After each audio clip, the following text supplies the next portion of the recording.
The silence of that hospital room still haunts me. Weeks have passed, yet I can still feel the way the sheets clung to my skin, the antiseptic smell that never left the air, and the weight of absence pressing down on me. 14 weeks of carrying hope inside me, only for it to vanish in one night of bleeding and panic. When the nurse placed her hand gently on mine, her lips moved with words I couldn't hear. The only sound that mattered was the deafening quiet where a heartbeat used to be. When I finally went home, the silence followed. The house was neat and tidy, as if nothing had changed, but everywhere I looked, I saw reminders of what would never be. The catalog of baby furniture still lay on the coffee table, its glossy pages showing cribs and rocking chairs I had once circled in ink. In the corner of our bedroom, a tiny pile of folded baby clothes sat untouched, as if mocking me for daring to dream. People say, "Time heals all wounds." I remember staring at those words on a sympathy card and thinking, no, time doesn't heal. Time just covers wounds with dust until you cough from the weight of it. I wasn't only grieving a child, I was grieving the way everyone else wanted to move on, as though nothing had happened. I was grieving the silence of those who didn't know what to say and the hollow words of those who thought platitudes could erase pain. It wasn't just the loss itself. It was the loneliness that followed. The way sorrow seemed to sit across the dinner table with me while everyone else chatted about the weather. A week after the funeral service, Orville, my father-in-law, came by. He brought over a box of donuts from the corner shop, the kind glazed with sugar that always stuck to your fingers. He set them on the counter, cleared his throat, and tried to look me in the eye. "You're still young, Artis," he said firmly, almost like he was lecturing me. "You'll have another chance. These things happen." I nodded politely, but inside, the words carved deeper than he realized. To him, my loss was a hiccup, a moment to sweep aside with promises of next time. He didn't mean to be cruel, I told myself, but cruelty doesn't always wear sharp teeth. Sometimes it comes dressed as comfort. Later, when Harlan walked in from work, Orville clapped him on the back. "God gives and God takes. You just keep your chin up," he added, his voice steady, certain. I wanted to scream. Easy for him to say. He had children, grandchildren, a whole line of legacy to point at proudly. I sat quietly, listening to the hum of the refrigerator, pretending his words didn't reduce my daughter to a lesson in endurance. That night, I thought about how often in our culture, strength is measured by how quickly you stand back up, not by how deeply you loved and how long you mourn. The older generation calls it moving on. But to me, moving on felt like erasure. And every time someone told me I was young, that I could try again, it sounded like they were saying my baby didn't matter, that she was just a failed attempt, not a life worth remembering. I remember watching Orville leave, his shoes crunching across the gravel driveway, and feeling smaller than ever. I wasn't angry at him alone. I was angry at the way everyone wanted to fold my pain neatly and tuck it away, like one of those baby clothes in the drawer. My grief had no room in their conversations, no place at the table. As Independence Day drew closer, the family decided to hold the annual barbecue.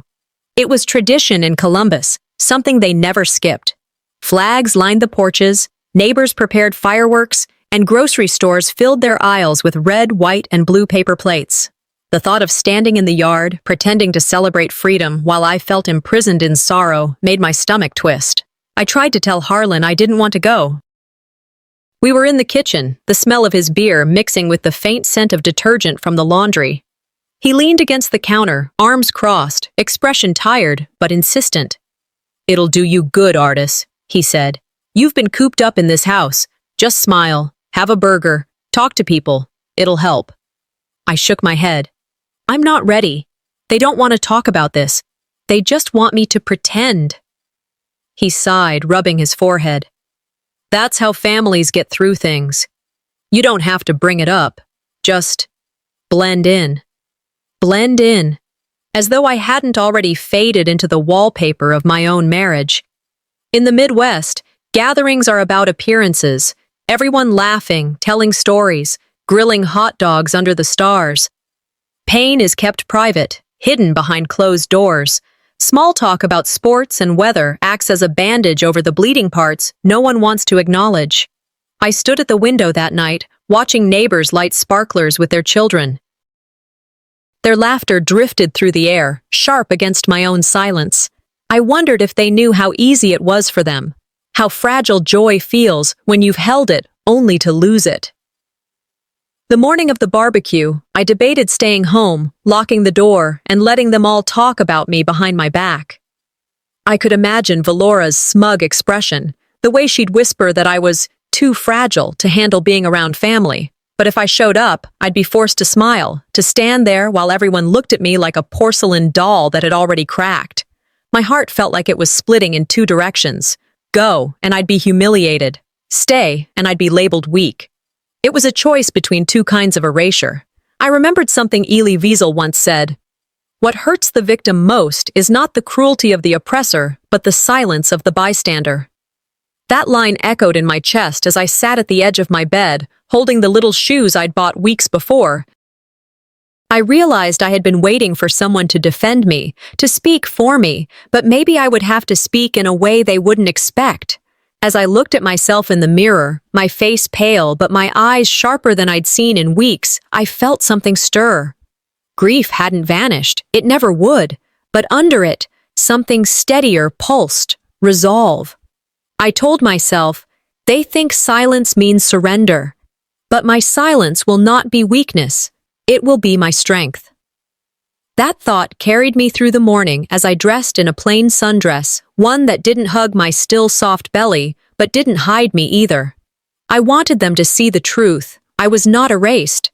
But all of this, every ounce of quiet resolve, would be tested soon enough. Because that was before the glass clinked and her smile carved a wound I couldn't ignore. The afternoon sun was still high when Harlan and I pulled up to Orville's house. From the street, I could already hear laughter, smell the mix of charcoal smoke and sweet corn grilling. Streamers in red, white, and blue fluttered from the porch railings, and children ran barefoot across the lawn, sparklers already lit, even though fireworks wouldn't start until nightfall. The moment I stepped out of the car, I felt the weight of too many smiles. Cousins rushed forward with voices a little too cheerful. There she is, as though volume could mask the unease behind their eyes. Hugs came quickly, but none lingered. It was the kind of Midwestern politeness that wrapped everything in sugar, even judgment. I knew that kind of cheer well. It was camouflage. Harlan squeezed my shoulder and almost immediately drifted toward a circle of cousins holding beers, already arguing about baseball scores. Within seconds, his back was to me, his voice carrying louder as if nothing in the world had changed. I stood alone, clutching a paper plate, pretending not to notice the sidelong glances from the women gathered near the grill. I told myself to breathe, to steady my hands, because the real performance was just beginning. When it came time to sit, I realized every chair at the main table was filled. A cousin I barely spoke to gestured vaguely toward the side yard. Sorry, Artis, no space left up here. We set a spot for you over there. His tone was polite enough, but his eyes never met mine. I followed his hand and saw it, a single folding chair wedged next to the trash bin and two overflowing recycling cans. The air there was sharp with the smell of beer bottles baking in the heat and meat wrappers stuffed in black bags. My stomach dropped, but I forced a smile and walked toward it. As I lowered myself into the chair, the metal legs wobbled against the uneven patio. A child's voice rang out, high and innocent. Why is Aunt Artis sitting by the garbage? Giggles broke out around the yard. No one corrected him. A few adults chuckled nervously and turned away. The shame hit like a slap across my face. I stared at the bins, lids half open, flies circling lazily, and thought, I wasn't part of the family table anymore. I was waste management. In families like ours, where placement at the table mattered, who sat beside Orville, who got the shaded spots near the grill, your chair was your status. And mine told the story plainly. I didn't belong. I tried to focus on the food in front of me, but the laughter carried. Plates clattered, cousins shouted across the yard, and I sat with the steady smell of garbage at my side. My chest ached, but I kept my face blank. In this family, breaking down was the same as surrender. Then, as if fate wanted to twist the knife deeper, I overheard voices near the drink cooler. Two relatives stood pouring lemonade, their whispers not nearly quiet enough. Maybe she lost the baby because she wasn't taking care of herself, one muttered. The other sighed, tilting her head toward Valora across the yard, who was glowing in a sundress, hand resting dramatically on her stomach. Look at her, though. Valora's pregnancy looks so much healthier. The words sliced through me, hotter than the July air. My loss wasn't just grief anymore. It was being reframed as failure, as carelessness. My tragedy was gossip fodder, a cautionary tale at my own expense. I clenched my fists under the table, nails biting into my palms, fighting the sting in my eyes. I thought of a line I had once read. What kills you inside isn't what people say to your face, but what they say when they think you're not listening. Now I understood it completely. Across the yard, Harlan threw his head back in laughter, his beer lifted high. He didn't notice the way my body stiffened, or maybe he chose not to. Valora was in the center of it all, basking in attention, her glow magnified by every pair of eyes turned her way. She moved like a queen in her court, and I, sitting by the trash, wasn't even a subject. I forced a bite of watermelon into my mouth, the juice sweet but tasteless, and tried to make my face look neutral.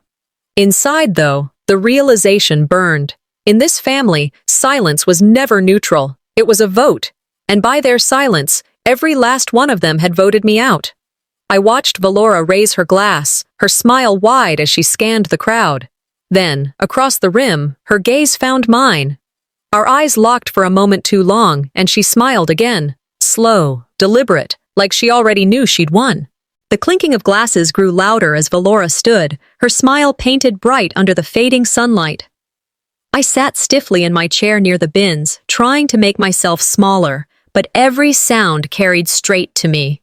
The cousins laughed as though we were at any ordinary family gathering, their chatter rising above the faint hum of cicadas in the trees. Then came the toast. "To family and new beginnings," Valora announced, her voice ringing across the yard like a church bell. She lifted her glass high, pausing just long enough for everyone to follow. Harlan stood a few feet from her, and my heart clenched when I saw him raise his beer in unison. He didn't look at me. He didn't falter. His faint smile rested comfortably beside hers, as though her happiness was his own. My pulse pounded in my ears. I waited for him to catch my eye, to acknowledge me even for a moment, but he never did. Loyalty in marriage means standing beside each other when the world turns cruel. Yet in that moment, his silence was louder than Valora's voice. He didn't have to say a word. His collusion was clear in the simple lift of a glass. Watching them, I realized I wasn't his partner anymore. I was an outsider, observing my husband celebrate with the woman who had sliced me open with words. The laughter swelled, glasses tapped, and conversations resumed. I sank deeper into my seat, the weight of betrayal pressing against my chest. Every time I shifted to adjust myself, the old folding chair beneath me creaked sharply. The sound drew attention like a squeaky hinge in a silent room. I froze, but the noise repeated when I leaned forward for my plate. This time, a child's voice, Elric, shouted gleefully, "Auntie's chair sounds like it's about to break!" A ripple of chuckles followed, polite but unmistakable. No one hushed him. No one redirected his words. My cheeks burned, though I forced my lips into a stiff smile. Inside, I wanted to vanish. The chair wasn't just furniture. It had become a symbol, fragile, unstable, ready to collapse under me.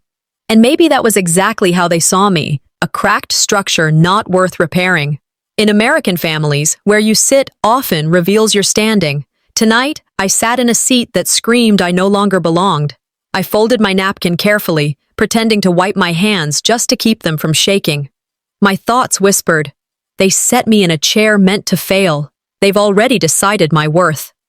From the cooler nearby, hushed voices drifted over the clamor. I recognized two relatives, speaking low, but not low enough. "Valora just glows," one said, pouring a drink. The other's reply hit harder. "Artis looks drained. Maybe that's why she couldn't carry the baby." The words pierced through me, sharper than Valora's toast. My grief had transformed into gossip, my tragedy reduced to whispered theories of failure. Their comparison was cruel in its simplicity, her light against my shadows. I stared down at my plate, the food untouched, my stomach twisting. My hands clenched tight in my lap, fingernails pressing into my skin. "Don't cry," I ordered myself. "Not here, not in front of them." Robert Louis Stevenson once wrote, "The cruelest lies are often told in silence." I understood that truth as I sat in the yard, listening to my family validate cruelty by their lack of defense. The betrayal wasn't just Valora's anymore. It was Harlan's refusal to speak, Orville's silence, the murmured agreements around me. None of them had lifted a hand, a word, or even a glance to protect me. My pain was not just accidental. It was sharpened deliberately, honed by Valora's performance, and reinforced by the family's refusal to see. I breathed slowly, replaying each humiliation like pages in a book. The seat by the trash, the creaking chair mocked by children, the whispers cutting into my identity, the toast lifted by my own husband beside her. Each scene settled into my mind, not as wounds but as records, evidence written on my soul. And then, in the pit of all that pain, something else stirred. It was no longer just sorrow. It was resolve, faint but undeniable. They thought I was too broken to resist, too consumed by loss to stand. They mistook my silence for surrender. But I knew better. Silence can wound, yes, but silence can also sharpen. I lifted my gaze across the yard. Harlan threw his head back and laughed at something Valora said. She leaned toward him, her smile triumphant. And as Harlan laughed with her, I promised myself, my silence wouldn't last forever. The air had shifted. It was still the same backyard, string lights stretched across the yard, kids darting between adults, the grill sending waves of smoke into the evening sky. But the tone was different now. I felt it before she even stood. Valora pushed her chair back slowly, like she was stepping onto a stage. She lifted her wine glass high, and in that deliberate motion, the noise around us softened, the yard bending toward her as though she commanded the entire evening. The crisp ring of glass meeting silver fork carried across the space. That sound alone was enough to hush conversations, enough to draw eyes to her.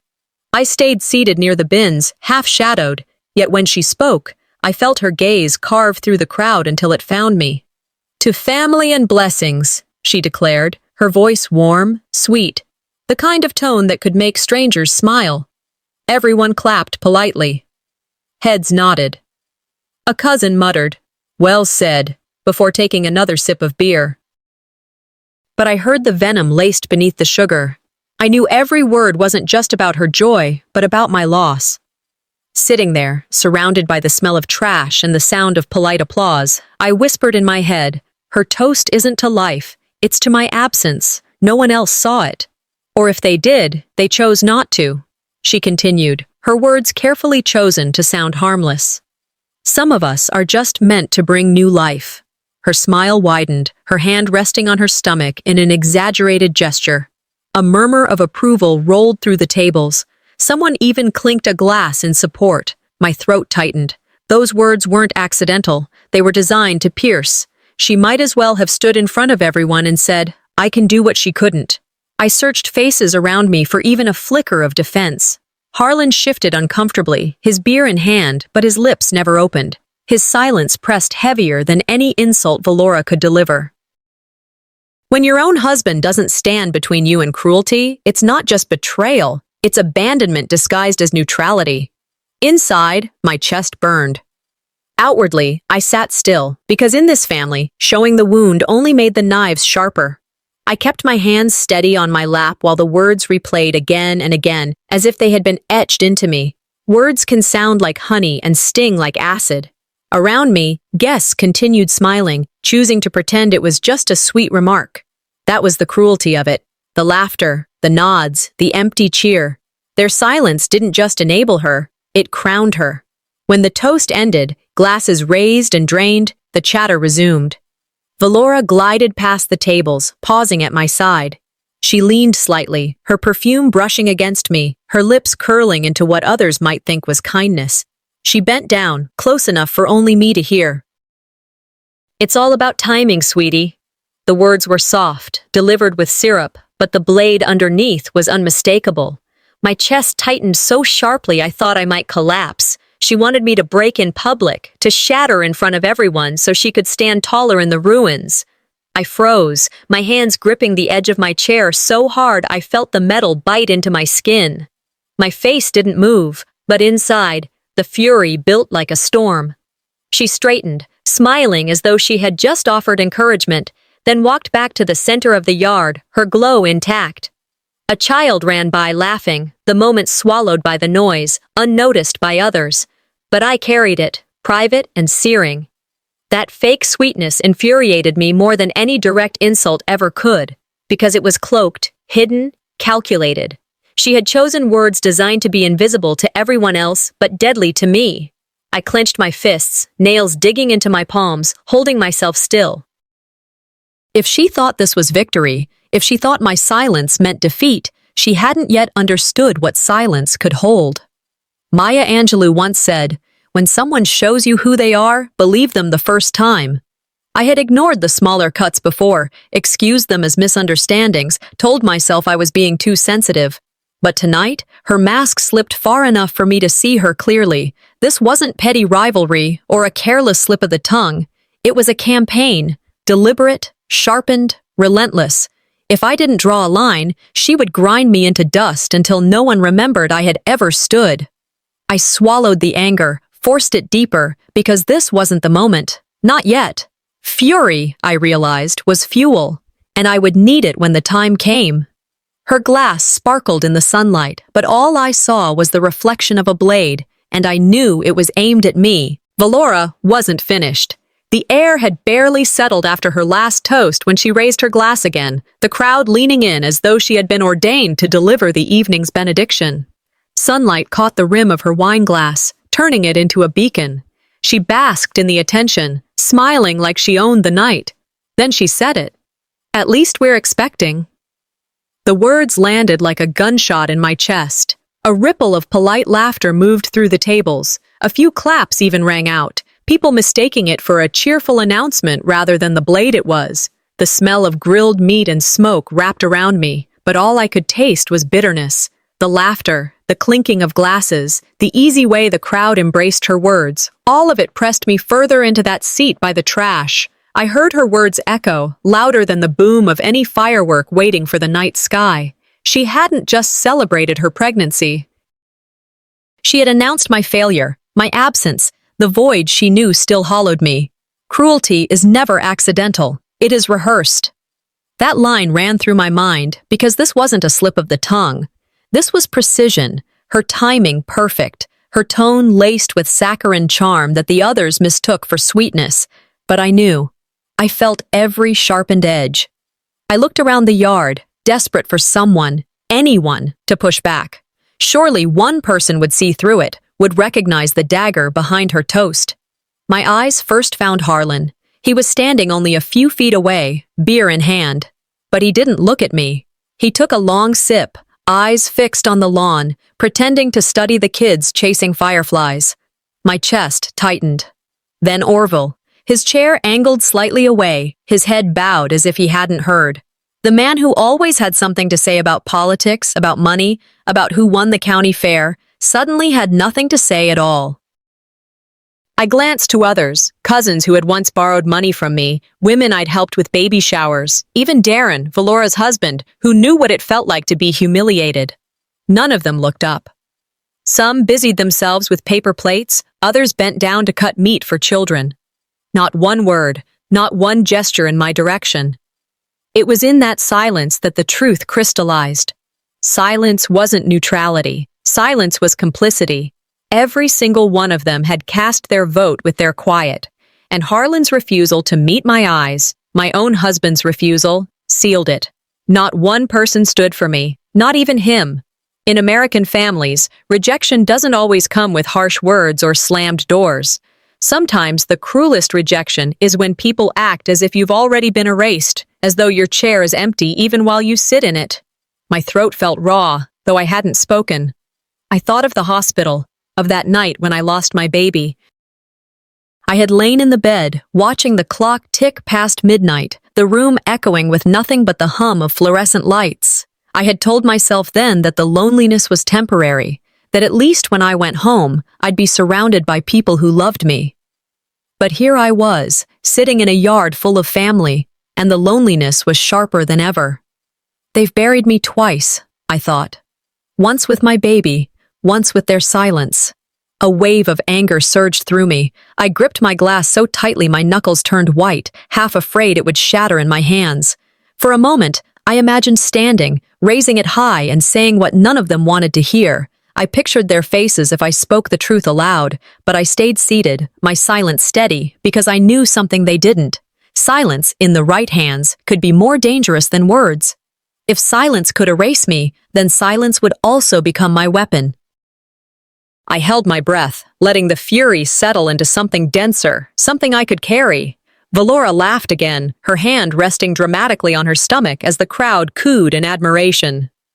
Harlan leaned against the fence, sipping beer as though he were at peace. I studied them, memorizing every detail, not to torture myself, but to fuel myself. Martin Luther King Jr. once said, "The hottest place in hell is reserved for those who remain neutral in times of moral crisis." I thought of that line as I watched Harlan tip his glass, as I watched Orville nod silently, as I watched every relative avoid my gaze. Their neutrality was not innocence, it was betrayal. I made my vow right there. I would not stay erased. They might ignore me now, but this silence would not be my end.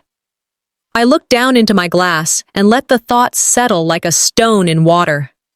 I would not leave this table the same woman who sat down. And as their glasses clinked again, I lowered mine, because I knew soon mine would shatter theirs.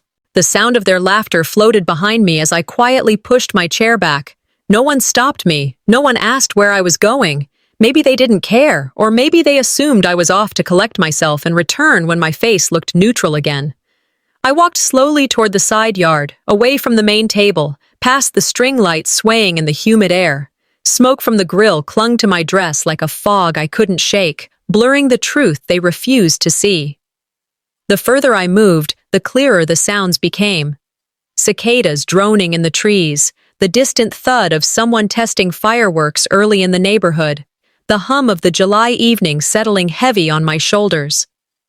It struck me then that sometimes survival isn't about proving your strength inside the circle. It's about stepping away before the circle consumes you. I leaned against the oak tree near where our car was parked, breathing deeply, grateful for a moment of quiet. The sounds of the party dulled behind me, replaced by the steady rhythm of my own thoughts. I let my arms hang at my sides, the sting of humiliation still raw, but tempered by the calm air that finally reached me. I knew I couldn't stay in that yard forever, waiting for another blade hidden inside a toast. Something had to change. As if on cue, my phone buzzed in my pocket. I pulled it out, the glow of the screen catching my eye. A message. It was from Sanchia, my cousin. Not someone I'd ever been especially close with, but kind enough, quiet, observant. I saw what she did. "You don't deserve this. If you need me, I'm here." I stared at the words, my throat tightening. For the first time that day, a flicker of relief stirred inside me. Maybe I wasn't completely alone. Maybe someone had noticed the way Valora's sweetness came wrapped in poison. But with relief came suspicion. Family support often carried strings, and in this family, siding with me meant standing against the entire house. Still, I typed back, my fingers trembling. "Thank you. I can't do this much longer." Her reply came quickly. "You won't have to.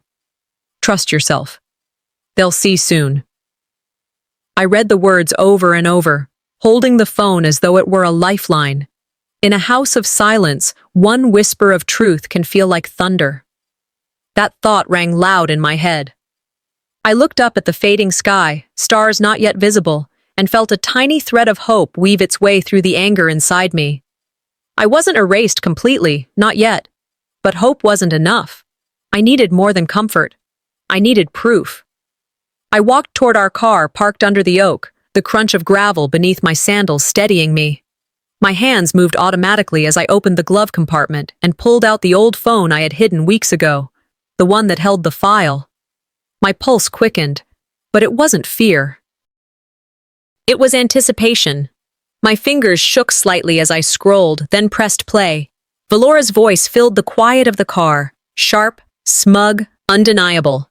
Once I have this baby, the family will forget about her. That's how it works. The words sliced through me just as they had the night I first saved them. Cruel then, cruel now. But tonight, they weren't just pain. They were evidence.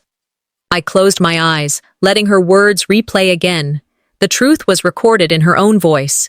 There was no explaining it away, no sugarcoating with a fake smile. This wasn't paranoia. This was strategy. Hers, yes, but now mine. I breathed in, steadying myself. I wasn't ready to reveal it yet. Timing mattered, and Valora herself had reminded me of that. But I would. Soon. I pressed stop, then tucked the phone back into its folder, saving it carefully, like a blade wrapped until the right moment to cut. Not yet, I whispered to myself. But soon! A crackle of fireworks in the distance lit the horizon briefly, scattering light across the treetops. It was almost poetic, that sound of small explosions warming up for the larger ones still to come. I thought of the old saying, revenge is a dish best served cold. Tonight, my silence was the freezer. I stood taller, brushing off my dress, the heat of the day still clinging to my skin, but the chill of resolve cooling my thoughts.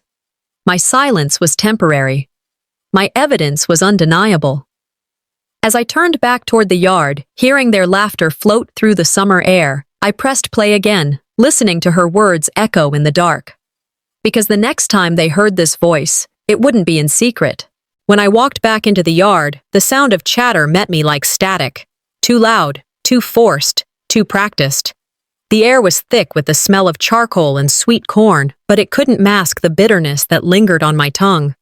I carried the recording inside me like a hidden blade, sharp and undeniable, though no one knew what I held. They were mid-conversation, laughing too easily, as if Valora's earlier words hadn't sliced the air in half. She saw me immediately. Her eyes narrowed before a smirk tugged at her lips, the kind of smirk that said she believed the night belonged to her. She tilted her head in mock sympathy, then turned back to her admirers, clutching her wineglass like a trophy. I sat down again, silent, letting their shallow chatter wash over me. Their words were noise, my silence was steel. They thought my quiet was defeat, but they forgot what silence can do when sharpened. In that moment, I wasn't just enduring, I was waiting. Valora's voice suddenly rose above the others, loud enough to pull the circle's attention. She pressed a hand to her chest, her expression shifting into exaggerated innocence. "I never meant to upset anyone," she declared, her tone quivering just enough to mimic sincerity. "I was only celebrating our joy." Gasps of sympathy rippled through the tables. A cousin patted her arm. Someone murmured, "She's right, she didn't mean harm." I watched her clutch her stomach as though she were shielding her unborn child from attack, tears shimmering at the corners of her eyes. It was performance, practiced down to the tremble in her lip, and they were falling for it. I bit down on the inside of my cheek, refusing to interrupt. I needed every detail, every gesture, stored away. She was spinning herself as victim, turning the knife she had driven into me into a wound she could display to the crowd. She rehearsed this scene as carefully as her toast, I thought. I had seen this kind of theater before, the kind that Americans love to believe in, where a quivering voice is mistaken for truth. They wanted to be convinced of her innocence, because believing me meant admitting their own silence had been complicity. The yard was quiet when the next voice cut through. Orville, standing tall, his booming tone carrying authority like it always had. "Enough," he barked, silencing the murmurs. "We're here to celebrate, not to drag each other down with drama." Heads nodded in relief, as if his word was final judgment. His dismissal was clean, efficient, leaving no room for defense. By waving his hand, he reduced Valora's cruelty to harmless banter, my humiliation to nothing more than a misunderstanding. I looked at him, the patriarch, the man whose approval defined the room. When the patriarch denies reality, the whole family follows the lie. "Gossip has no place here," Orville added sternly. We will not let rumors or bitterness ruin this family's name." His gaze flicked across the yard, but never once landed on me. His voice wasn't meant to defend me. It was meant to protect her mask, to preserve the illusion of harmony. In my mind, I whispered back to him, though he'd never hear it. "You're not saving the family. You're saving her mask." The guests fell silent, trapped in the suffocating weight of his command. No one dared speak. The laughter had evaporated, leaving only the clink of silverware against plates and the heavy thud of my own heartbeat. I sat still, every humiliation replaying like a reel behind my eyes. Valora's sugar-coated daggers, Harlan's silence, Orville's denial, all pieces of a system built on masks and denial. Flannery O'Connor's words came to me then. The truth does not change according to our ability to stomach it. They could deny, cover, and pretend, but the truth was already in my hands. I straightened in my chair, my resolve quiet but solid. If they chose masks over truth, then I would rip the masks apart. Fireworks cracked faintly in the distance, the sound like a warning, echoing the explosion building inside me. The night was far from over. They hadn't heard the recording yet. Valora thought her tears had fooled them, and Orville thought his word was law, but neither of them had heard the recording yet. I rose slowly from my chair, the one by the trash where they had exiled me earlier. The laughter and conversation blurred together into a single hum, but I felt every eye turn when I stood. My phone rested in my hand, my thumb steady despite the storm building inside me. "If words mean nothing," I said evenly, my voice carrying farther than I thought it would, "maybe voices will." I pressed play. The yard fell silent at once. The laughter cut short. The scraping of forks against plates stopped. Even the smoke from the grill seemed to hang still in the air, as though the whole world held its breath. And then her voice came through, sharp and dripping with the cruelty she wrapped in smiles. "Valora, once I have this baby, the family will forget about her. That's how it works." The sound carried across the tables, past the cousins, through the clusters of neighbors who had dropped by, past the children who froze mid-step. I didn't need to say a word. Her voice did the damage for me. For the first time all night, they heard her truth, not mine, not my grief, not my accusations, hers.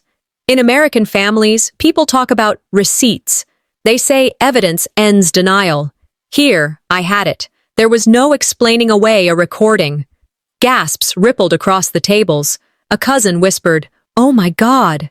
Another set down her fork with a clatter. Valora's eyes widened. She shook her head quickly, rising halfway to her feet. "That's not what I meant," she stammered. "It's taken out of context." But the recording didn't stop. It played on, her voice cutting deeper than any knife she could hide behind a smile. You can't argue with a voice that betrays itself, I thought, standing still, letting them all take it in. The betrayal was undeniable now. A murmur rolled through the guests. Some stared openly at Valora, others at me. Darren, her husband, stiffened in his chair, his jaw tightening. Orville looked stricken but said nothing, and then, before anyone could recover, the second revelation came. Valora's voice again, lower this time, almost conspiratorial. "And anyway, this baby, not even sure if it's Darren's." The silence that followed was total. A plate slipped from someone's hand and shattered against the patio stones. Darren's head snapped up so fast I thought his neck might break, his face drained of color before it flushed with rage. "You said what?" he barked, his voice louder than the fireworks starting in the distance. Valora's body trembled. She stumbled backward a step. No, that's not true. It's old. It's not what you think." But the damage had been done. Gasps turned into chaos. Chairs scraped. Glasses tipped. Someone shouted. The crowd no longer knew where to look. At me, at her, at Darren who had stood, fists clenched, his entire world upended in a single recording. Valora's own words had shattered her mask. Her toast had splintered into fragments, her glass into shards, and now all she had left was silence. I sat down, calm in the storm I had unleashed. Her toast shattered, her glass splintered, and all she had left was silence, I told myself, a reminder that this wasn't my weapon. It was hers turned against her. Family honor in the Midwest is currency. Reputation is power. Infidelity, betrayal. These things spread like wildfire, and she had lit the match with her own mouth. The yard erupted fully now. Darren stormed away, shoving his chair back so hard it toppled. Orville shouted, demanding order, his voice cracking for the first time I could remember. Aunts and cousins spoke over each other, demanding answers, demanding clarity, demanding lies to smooth over the jagged truth. Children were pulled aside, some crying, others confused, as the adults' fury filled the air. The scent of smoke from the grill mixed with the acrid sharpness of spilled wine and broken glass. I stayed seated, my phone resting quietly in my hand. My pulse was steady. My voice was steady. Because I didn't raise it at all. I didn't need to. Her own words had burned her alive. Overhead, fireworks finally exploded, red and gold sparking against the night sky. The echoes blended with the shouting below, the chaos around me perfectly mirrored by the chaos above. I watched her hand tremble as her glass slipped from her grip, tumbling to the patio, shattering into glittering fragments that caught the glow of the fireworks. And as her glass slipped from her hand, crashing to the patio, I knew the night had only just begun. The recording ended, and for the first time since Valora's voice had filled the yard, there was complete silence. It was the kind of silence that pressed into the skin, heavier than words, more damning than accusations. Fireworks cracked in the distance, their brief glow casting jagged shadows across the patio. But no one moved. No one spoke. It was a child's voice that finally broke the stillness. Cyrus, Valora's 10-year-old son, looked up at his mother with wide, honest eyes. "Mom?" he asked, his voice so clear it cut through the air. "Is that your voice?" The innocence of the question pierced deeper than anything an adult could have thrown at her. Valora froze, her hand tightening around the stem of her glass. Her lips parted, but no sound came. Her face drained of color, then flushed, caught between denial and collapse. I thought to myself, children don't play politics. Their questions pierce through every lie. The guests shifted uncomfortably. A murmur rose among them. One woman whispered, "He's right. It's her voice." A man added, "There's no mistaking it." The weight of the truth was undeniable now. No excuse could rewrite what everyone had just heard. Valora tried to smile, but it trembled at the corners, her mask slipping. Her son's question had undone her in a way none of us could. She reached for him, but Cyrus pulled back, confusion clouding his young face. The moment stretched, fragile and raw, until it shattered with the sound of breaking glass. Darren, Valora's husband, stood abruptly, his chair scraping the stone patio. He slammed his wineglass down so hard it exploded across the table, shards scattering, red wine spraying across the white tablecloth like blood. Gasps erupted. Some guests jumped back, others cried out. Darren's face was twisted with fury. "So it's true?" he demanded, his voice breaking as he pointed at her. "All of it?" Valora scrambled to her feet, shaking her head wildly. "No, please, it's twisted. It's not what it sounds like." He cut her off with a roar. "Don't you dare lie to me now!" The crowd fell into stunned silence again. A cousin muttered, "Lord have mercy," while another tried to calm Darren, placing a hand on his shoulder only to be shrugged off violently. I stayed still, watching as the unraveling I had anticipated finally took its shape. Sometimes you don't need to strike the match. You only need to reveal where the fuel lies. Darren's breathing was ragged. He reached into his pocket and pulled out his car keys. The sound of them hitting the table was sharp, final, like a gavel sealing a judgment. "I'm done," he said through clenched teeth. "You've humiliated me in front of everyone. I won't play this game anymore." Valora's knees buckled as she collapsed back into her chair. She whispered, "No, Darren, please." But her words dissolved into sobs that no one moved to comfort. The yard split immediately into factions. A few guests rushed to Valora's side, whispering words of pity. Others shook their heads, muttering that she had brought this on herself. The gossip began before Darren even walked away, each whisper another crack in her carefully built facade. Orville tried to seize control. His booming voice carried across the yard, though it cracked under the weight of the chaos. Enough, he bellowed. We will not let this family tear itself apart in front of the neighbors. But the power he once wielded was gone. His words didn't land like law anymore. They scattered uselessly, drowned out by the sound of murmurs, the clink of nervous glasses, the thud of footsteps as Darren stormed off, fireworks booming overhead in time with the crash of his departure. I sat back in my chair, calm in the eye of the storm. My silence, once mistaken for weakness, now held more weight than any speech I could give. This wasn't my destruction, I thought. It was theirs, written by their own hands. I remembered a quote I had read long ago. When the truth comes out, it doesn't knock. It breaks the door. Tonight, Valora's own voice had broken the door wide open.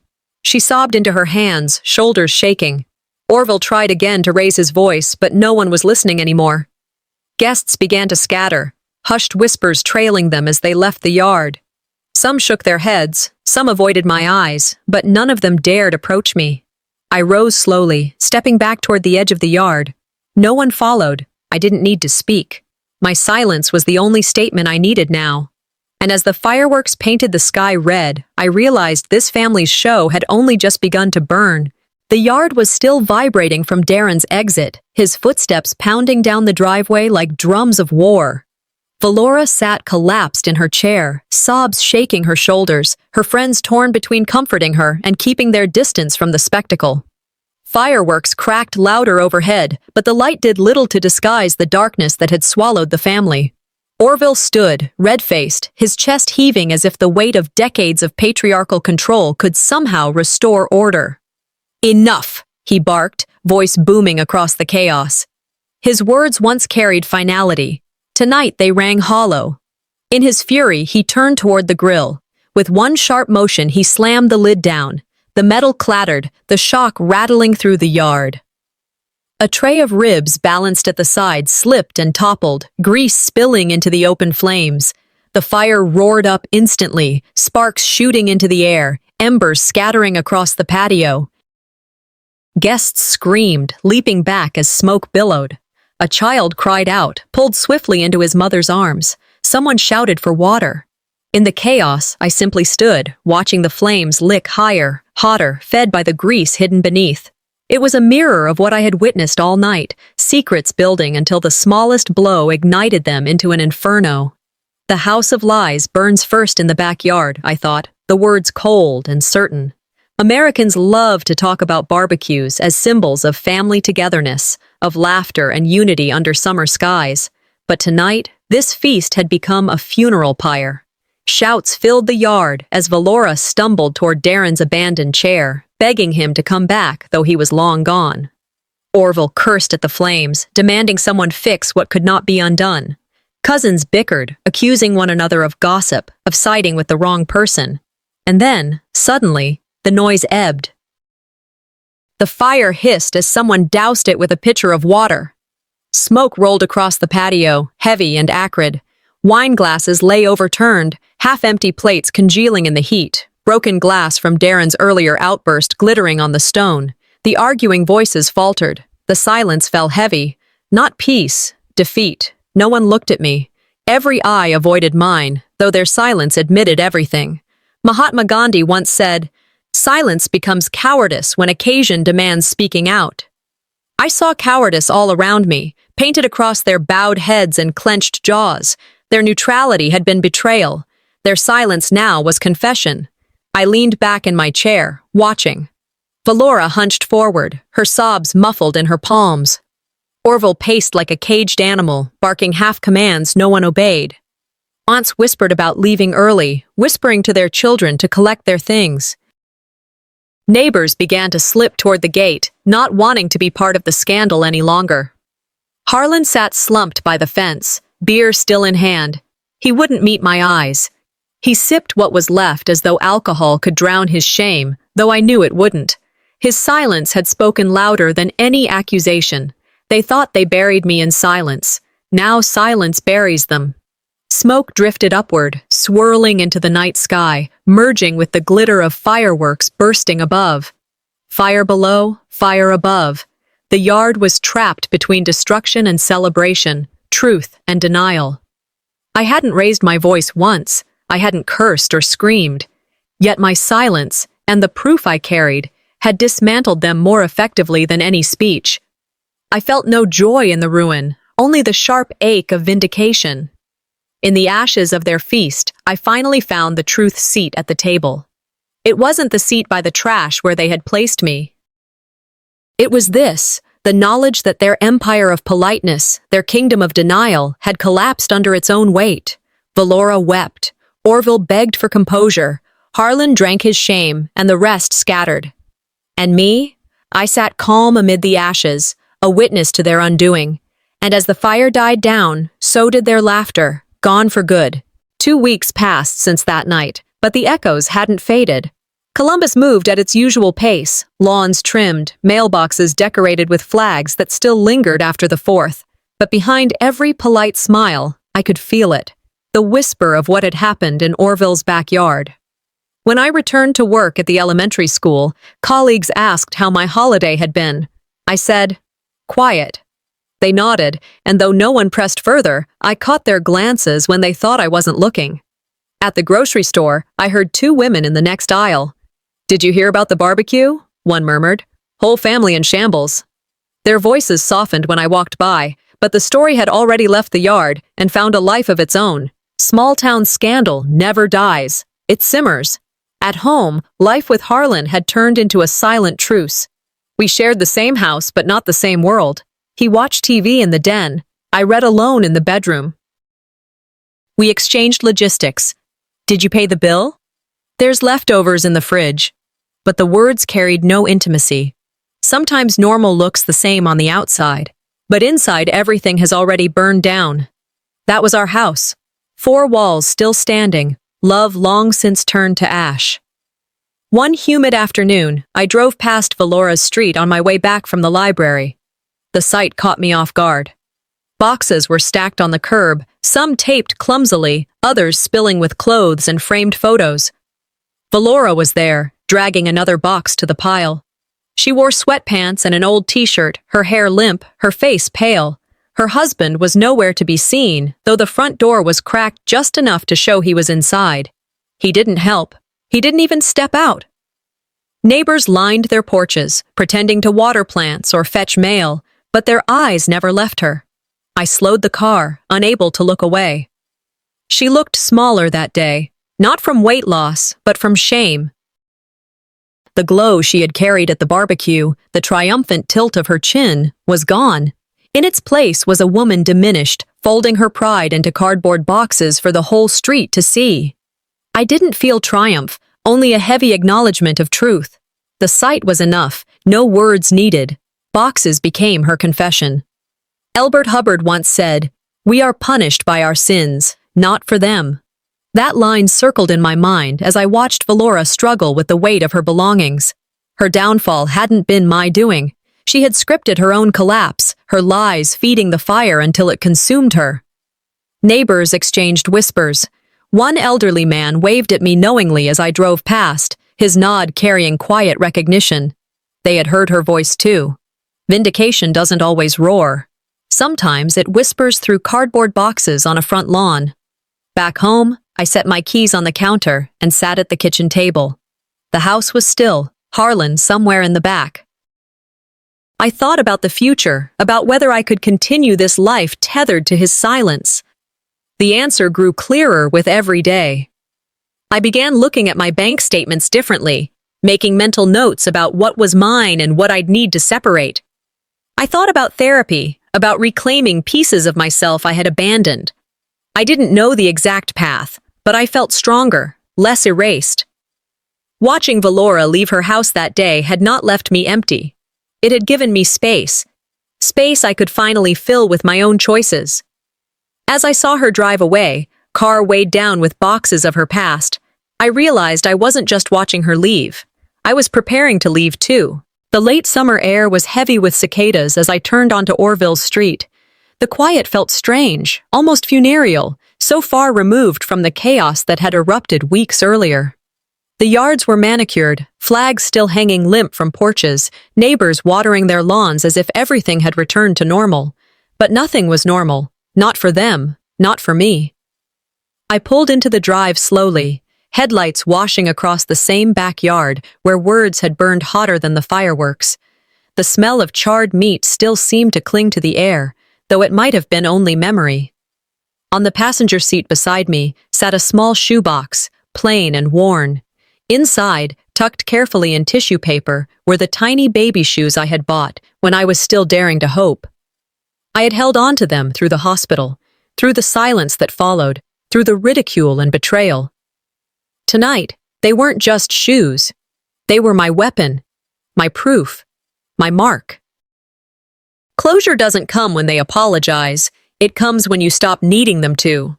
That thought pulsed in my chest as I picked up the box and opened the car door. The yard was quiet now. No laughter, no clinking glasses, just the remnants. A stained tablecloth still stretched across the main table, char marks scarring the grill, chairs left in disarray like soldiers after defeat. I stepped onto the patio, the cicadas droning like a low hymn around me. I walked to the center table, the very place where Valora had stood so proudly, glass raised to slice me down. I set the shoebox there, my hands steady. Then I lifted the lid and placed the baby shoes gently in the center, soft white fabric glowing faintly in the dim porch light. "This was my child's place," I whispered, my voice barely audible but sharp in the stillness. "You tried to erase it. Now it erases you." I didn't linger. I didn't need witnesses. I knew someone would find them soon enough. The act itself was enough. And sometimes revenge isn't loud. Sometimes it's 2 inches of fabric left on a table. I turned and walked away, the gravel crunching under my sandals as I returned to the car. I didn't look back. Later, Sanchia told me what happened. When Orville found the shoes, he froze, his face drained of all color. For the first time, the man who had always had a word for everything had none. Valora collapsed into sobs, insisting it was cruel, that I had gone too far, but no one believed her anymore. Harlan stayed silent, just as he had every other time, proving himself the coward I already knew him to be. The neighbors whispered. "She left the baby shoes," they said, retelling the story in hushed voices that spread faster than any lie Valora had ever spun. My act had become legend on our street, small, simple, unforgettable. A single act of defiance can echo longer than a lifetime of silence. I carried that truth with me as I drove through town, seeing eyes turn toward me not with pity, but with recognition. When I got home, I felt lighter. The next morning, I sat at the kitchen table with the papers spread before me. My hands didn't tremble as I signed my name, filing for separation from Harlan.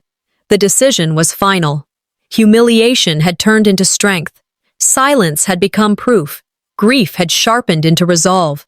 They had thought they erased me, but I had carved my name in silence, and it stayed.